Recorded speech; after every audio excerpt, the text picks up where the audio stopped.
Good morning mga idol. So tara samahan nyo ako at tayo ay gumawa ng breakfast natin. So naisipan ko palang gumawa na lang ako ng breakfast na maroya dahil may saging naman kami dyan na saba. So siyempre mga idol, wag nyo nang pansinin yung mga manok dyan na tumitilaw dahil alam nyo naman nasa probinsya po tayo. Iba't ibang tono po ang maririnig nyo pag nasa probinsya, o diba? Sana all maraming manok. So ayan pala si MR, gumawa na lang ako ng kape para magkape siya at mag-breakfast. So siyempre mga idol, huwag niyong kalimutan i-follow ang ating feeds.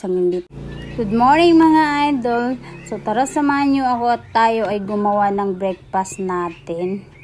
So naisipan ko palang gumawa na lang ako ng breakfast na maroya dahil may saging naman kami dyan na saba. So siyempre mga idol, wag nyo nang pansinin yung mga manok dyan na